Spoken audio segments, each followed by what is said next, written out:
The CEO laughed at the man in the gray t-shirt. She gestured at the dead engine in her gleaming black hypercar and said the sentence her entire company was built on. Even the factory specialists walked away from this engine, and the single dad, already rolling up his sleeves, said something so unimpressive that she laughed even harder. Yeah, I know. That's why I'm here. Before we go on, do something for me. Hit that like button and tell me in the comments what city you're watching from tonight. I want to see how far this one travels. And stay to the end, because the thing this man says at 4 a.m. is going to sit with you for a long time. 9 o'clock at night. Rain outside the glass walls of the most expensive service center in the state. Inside, under white surgical lighting, sat a black Bugatti with its engine cover lifted and its heart exposed. Around it, the wreckage of 3 weeks of prestige. A lone technician stood by the monitors, arms folded, waiting to go home. And a service manager's report said, in the polite language of expensive places, that the dealership was declining to proceed. Could not. Declining, Marlene Vance. 52. White suit, arms crossed, amused. She had read that report 4 times and understood none of it, because in her whole life nothing had ever been declined to her. Let me be very clear about what has happened here, she said, walking a slow circle around the man who had shown up in a beat-up van with a toolbox and a thermos. This is the finest service facility in the region. Master technicians. Factory-trained people who have forgotten more about this engine than you will ever learn. And they looked at it. She tapped the report. And they walked away. Not one of them. All of them. Do you understand what that means? I've got a pretty good idea, ma'am, Silas Boone said, setting his toolbox down on the spotless floor. It means it is unfixable, she said, slowly, as if to a child. It means the smartest people in this building looked at this engine and concluded there was no solution. And now, you. She looked him up and down. Gray t-shirt. Work pants. Nothing remarkable about him at all. You are going to succeed where they failed. What exactly do you have that they don't? And here is where Silas Boone said the strangest thing anyone in that building had ever heard. And the reason nobody understood it is the reason this whole story exists. Nothing, ma'am. He shrugged. That's the honest answer. I'm not smarter than your specialists. Any one of those men knows more about this engine than I ever will. I'd guess they figured out what was wrong in about an hour, and I'd bet the shop they were right. He unclipped his thermos. They didn't walk away because they couldn't solve it. They walked away because of what the solution is. Marlene's smile flickered. And what is it? It's long, Silas said. Silence, I'm sorry. It's long, ma'am. That's all. It's not hard. There's nothing clever about it. No trick, nothing anybody is ever going to write a paper about. He pulled out a stool and sat beside her engine like a man settling in for a very long shift. The fix for this is about 9 hours of the most boring, mind-numbing work you have ever seen a human being do. Hundreds of tiny, repetitive steps, one after another, with no shortcut. Any one of your specialists could do it. Every one of them knew how. He looked up at her. Not one was willing to spend the night doing it. He picked up his first tool. I'll have it running by morning. Marlene Vance stared at him. And then, because she was a woman who had never once been wrong about a person, and because the idea that this shabby nobody would still be here at sunrise was the funniest thing she had heard in months, she pulled up a chair, sat down, and folded her arms. Then I'll stay, she said. I want to watch this. She had no idea she had just enrolled in the only class that ever mattered. By sunrise, the engine would be running, and everything Marlene believed about intelligence, effort, and her own failing life would be lying in pieces on that floor. Marlene believed in smart. She had built an empire on it. And it was the reason her engine was dead, her company was rotting, and her daughter would not speak to her, though she would not understand a single one of those three things until about 4 in the morning. Her belief, stripped to the bone, was this: effort is what people do when they aren't clever enough to avoid it. She had never said it out loud in those words. It was in everything she did.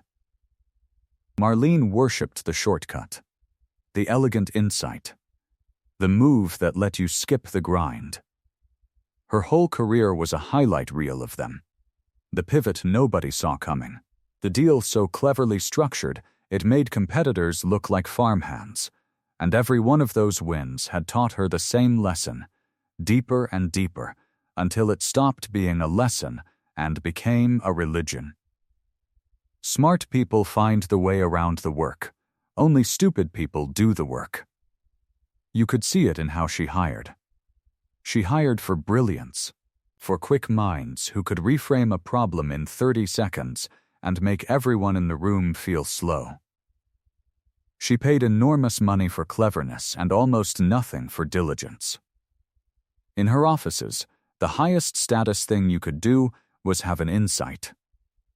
The lowest, the thing that quietly marked you as second tier, was to be the person who executed it. Effort was a confession. And here is the thing nobody had ever pointed out to her. It worked. For years. That is what made it invisible. Cleverness genuinely is powerful. The shortcut genuinely does beat the grind sometimes, and every time it did, Marlene's religion got another brick, until she was structurally incapable of seeing the enormous category of problems in this world that have no clever solution at all. Problems that are not hard, just long, and that yield to exactly one thing: somebody willing to sit down and grind through them, hour after unglamorous hour, with nothing smart happening anywhere. Marlene Vance had never once solved a problem like that. And so she had concluded that such problems didn't really exist, that anything that couldn't be solved cleverly probably couldn't be solved at all. Which brings us to the service center. Because that gleaming facility was built in her image. And this is the part that should make you sit up. The dealership was hers. Her holding company owned it. She had rebuilt it 3 years ago as a monument to her philosophy. Eliminate the grunts. Hire only master diagnosticians. Invest everything in diagnosis. The smart part. The part where a highly paid brain looks at a machine and knows. She had stripped out the old-timers who did the long, tedious repairs and restructured the pay so technicians earned on diagnostic throughput. How many cars they could correctly assess per day. Fast, high margin, genius on paper. And so, 3 weeks ago, when her own Bugatti came in with a dead engine, her own beautiful system did precisely what she had designed it to do. The specialists diagnosed it correctly within about an hour and knew exactly what the fix was. And the fix was 9 hours of tedious, repetitive, uncelebrated grinding. 9 hours where no one is brilliant, no one has an insight, no one gets to be smart, and every single one of them walked away. Not from failure, from boredom, from an offense to their identity. They were diagnosticians. Expensive people who had been taught by her own company that their value was their insight. Being asked to spend a full night doing dull manual labor felt to them like being demoted, like being told they were not smart after all. So one by one they found reasons, not economical, beyond the scope. Recommend she seek alternative service. Every excuse was true-ish. None was the real one. The real one, the one they would never say, was simpler. We are too clever to be bored. And eventually the desperate people turned away everywhere else, found the one man in the county who was not. Silas will actually do it. That was the whole brand. Silas Boone was the man who took the jobs nobody wanted. Not the hard jobs, the long ones, where the work is boring and repetitive and takes forever and there is no glory in it, where the fix is obvious and the doing of it is a grind. Every other shop in the county had learned to say not worth it to those jobs. Silas said yes. He had been saying yes for 20 years, and so, slowly, without ever being the smartest man in any room, Silas Boone had become the man people called when everybody smarter had already walked. His creed, said to his daughter 100 times, usually while doing something tedious, was this: "Most things in this life aren't hard, Ruthie. They're just long. And people are way more scared of long than hard. Because hard makes you look smart. And long just makes you tired. And nobody claps for tired." Now, where does a man learn to do the long, boring thing that nobody claps for? He learns it from being a single dad. And this is the beating heart of the whole story. Silas had been raising Ruthie alone since she was small. Her mother had gone, amicably enough, to a different life in a different city, and it had left Silas with a kid and a shop and no help. And in the 11 years since, he had discovered the thing every single parent knows in their bones and almost nobody says out loud. Parenting is not hard. It's long. No cleverness in it. No insight. No elegant shortcut. No brilliant strategy that lets you skip the part where you make 10,000 lunches. It is bedtimes. It is homework at the kitchen table when you're exhausted. It is the same book again. It is the drive to practice, and the drive home, and the drive to practice again. It is showing up and showing up and showing up in an endless grinding parade of small boring acts that nobody sees and nobody claps for, and which, taken together over 11 years, are the entire thing. That's the whole job. There is no shortcut. There has never been a shortcut. And any parent looking for one is going to look for 18 years and come up empty. Silas Boone had spent 11 years in the most demanding apprenticeship in unglamorous labor that exists on this earth. Trained daily, without pay or applause, in the exact discipline that every specialist in Marlene Vance's service center had been trained out of. The engine was easy compared to raising Ruthie. He had done 9 hours of tedium last Tuesday on a math worksheet with a crying 11-year-old, and nobody had said thank you. That is why he took the job. Not because he was clever enough to see something the specialists missed.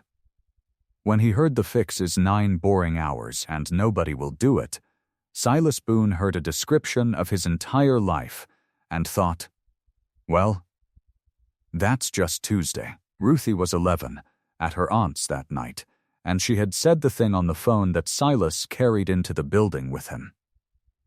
"Are you going to fix the fancy car, Dad?" "Yeah, Ruthie. It's going to take all night. It's real boring." And Ruthie Boone, 11 years old, said the sentence that could be carved over the door of this whole story. "That's okay. You're good at boring." He had smiled at the phone in the dark of the van before he went in. A man like Silas doesn't get big moments. He gets small ones, and he learns to keep them, the way other men keep trophies. You're good at boring. He carried it through the glass doors like a coin in his pocket.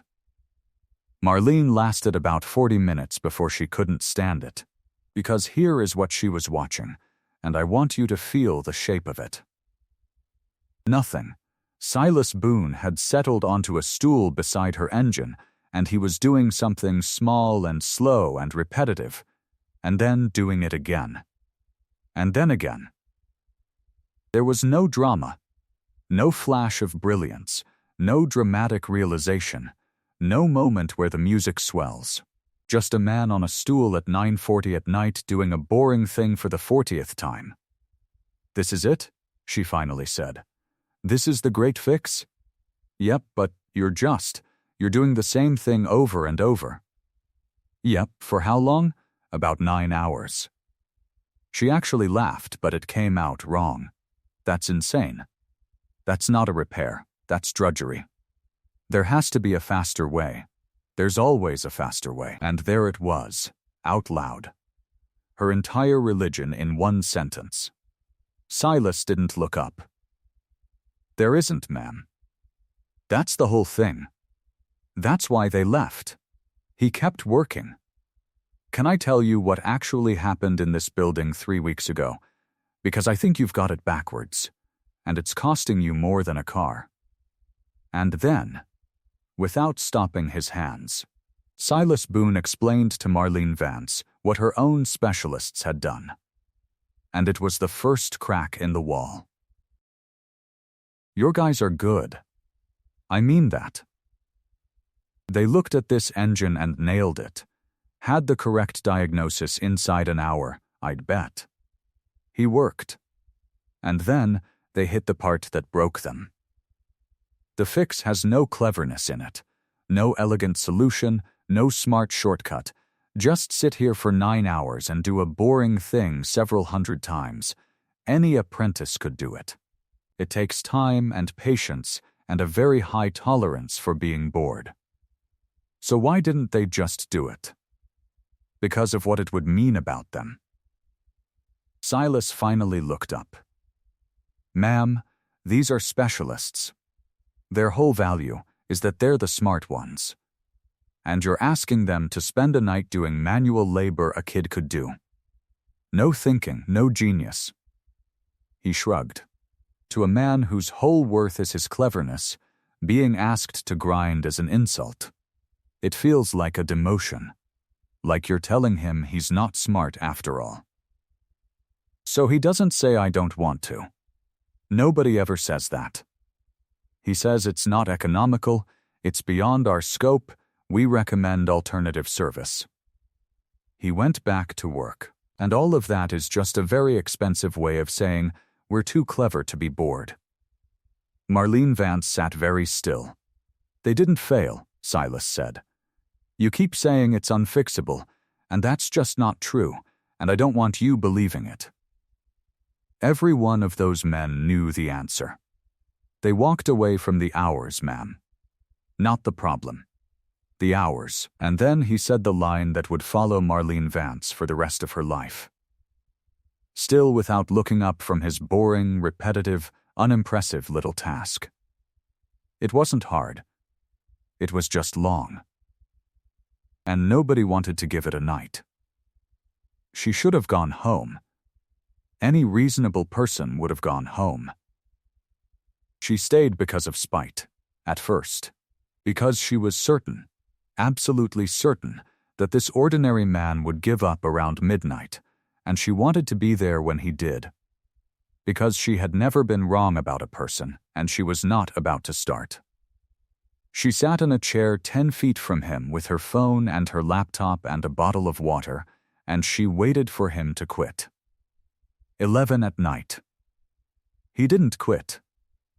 He worked. Midnight, he worked. She had answered emails, made a call, watched him do the same small motion perhaps 200 times. She noticed, with irritation, that he had not once looked at his phone. 1 in the morning. He worked. And Marlene Vance, who had never in her adult life sat in a room and simply waited for something, discovered she was going out of her mind. Not from tiredness, from boredom. Actual, physical, clawing boredom. A sensation she had spent her entire life engineering out of her existence. Every moment of her day was optimized, high leverage. She had not been bored in 20 years. And here she was at 1 in the morning watching a man do a repetitive task, and her mind was screaming at her to get up, do something, find a shortcut, make this go faster. This is a waste. This is beneath you. How do you stand it? She burst out. "How are you not losing your mind?" Silas Boone considered that for a while, hands still moving. "You get used to it," he said. "Boring's not the enemy, ma'am. Boring's just the toll. Most things worth having, you pay for in boredom.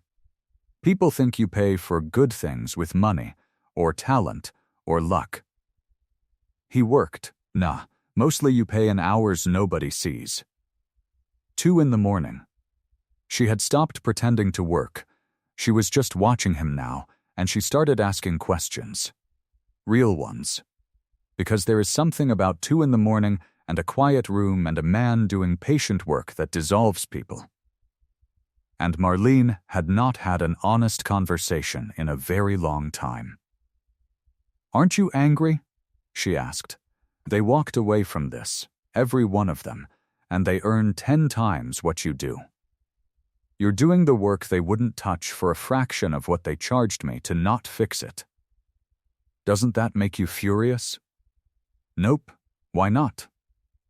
Silas smiled a little, working, because it's the whole reason I've got a business, ma'am. If everybody was willing to do the boring stuff, nobody would ever need me. My entire living comes from the fact that the world is full of problems that aren't hard, just long, and almost nobody's willing to grind through them. He shrugged. The specialists chasing the clever fix leave a huge pile of boring problems behind them. I just walk along behind and pick them up. Been doing it 20 years. It's a good living, nothing about it is impressive, and I sleep fine. 3 in the morning. The engine was still dead. He was still working. She was still watching. And somewhere in there, Marlene did a thing she had not planned to do. She took out her phone and she looked at the last message her daughter had ever sent her. It was 14 months old. "Don't bother coming, Mom." She had read it so many times the words had stopped meaning anything. And tonight, at 3 in the morning, in the blue light of a glass building, for reasons she could not have explained, they started meaning something again. She put the phone face down on her knee and looked back at the man on the stool. And she started to feel something she couldn't name yet. It felt a little bit like being shown something. At 4 in the morning, Marlene Vance started talking about her company. She didn't decide to. It just came out, the way things do at 4 in the morning.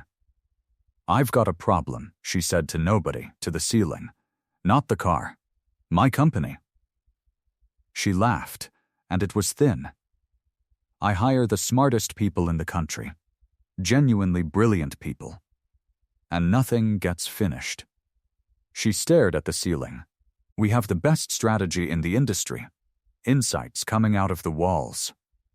And our execution is a disaster. Has been for 3 years. I have thrown so many clever people at it, and nothing gets done, and I do not understand why. Because these are the smartest." She stopped. Because Silas Boone had made a small sound. Not a laugh. Just a breath.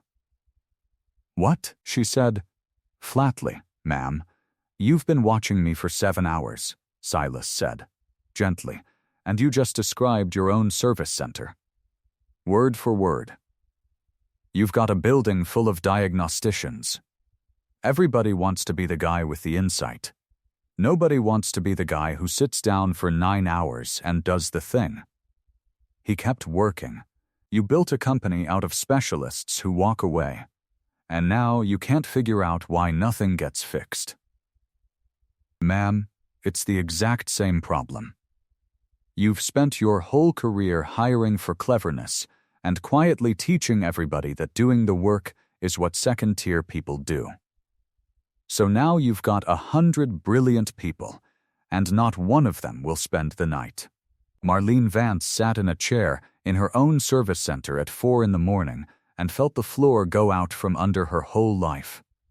"It's not just the company, is it?" she said, after a long time. And her voice had changed.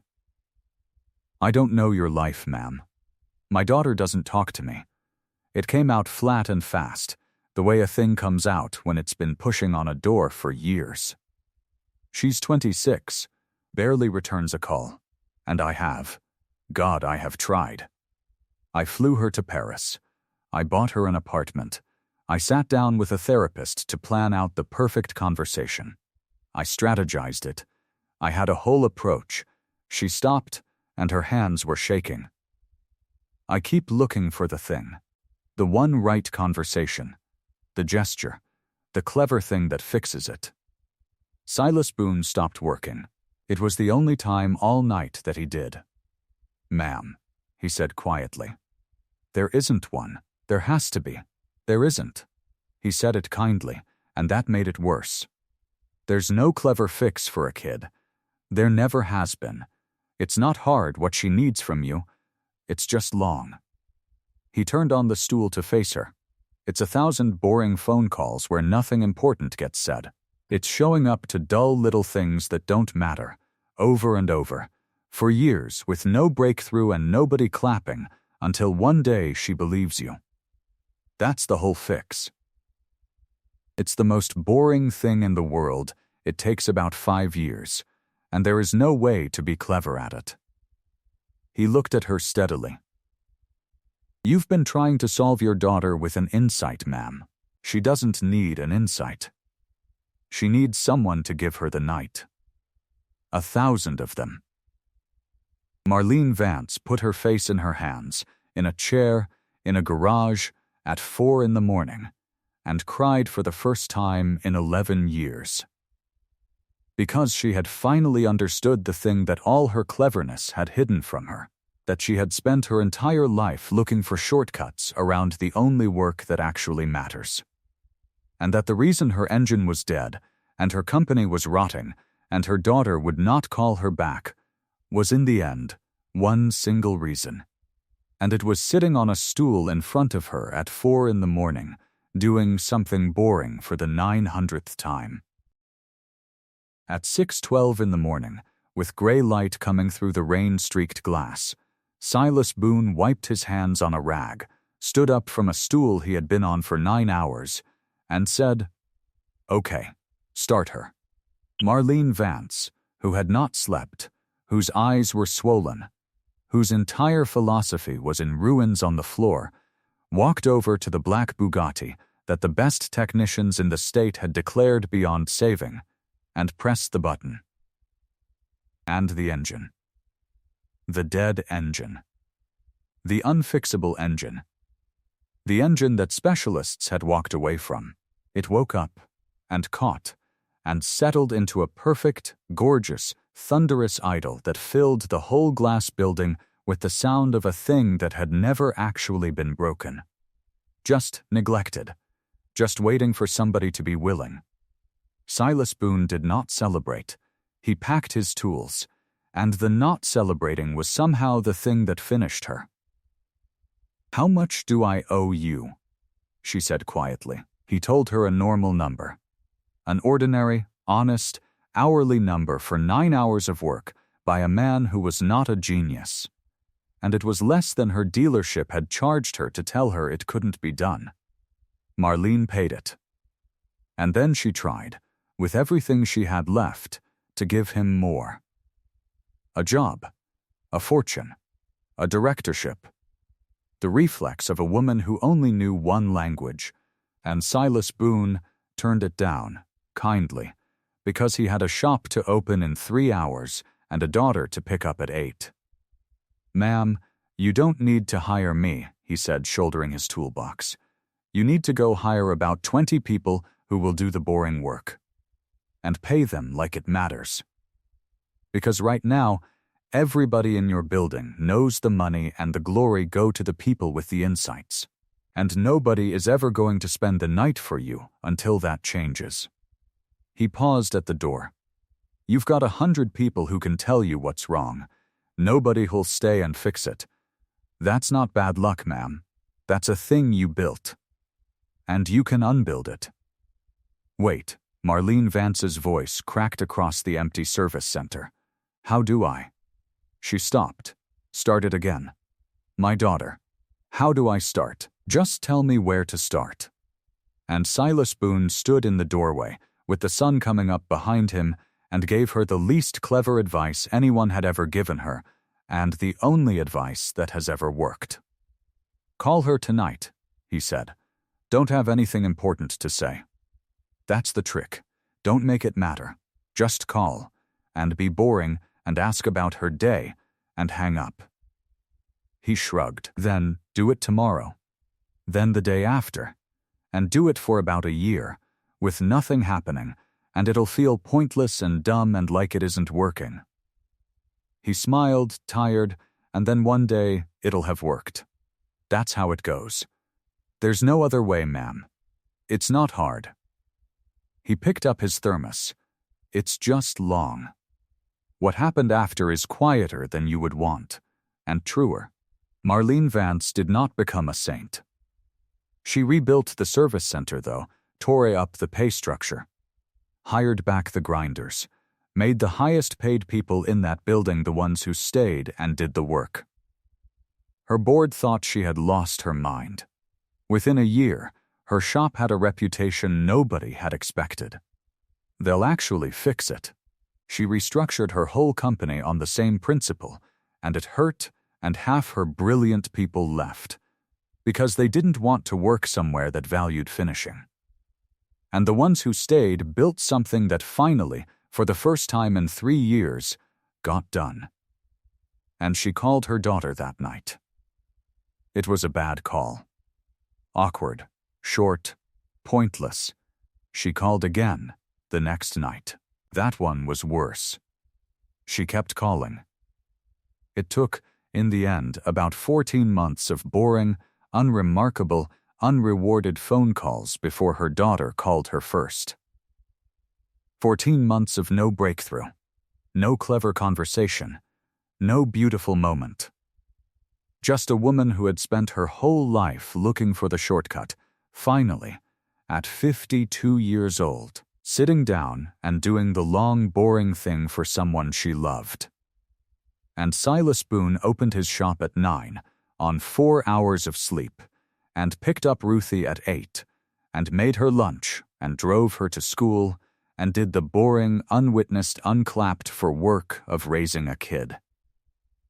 Which is the only apprenticeship that would ever have prepared him to do what he did that night, and which he would be doing again tomorrow, and every day for years.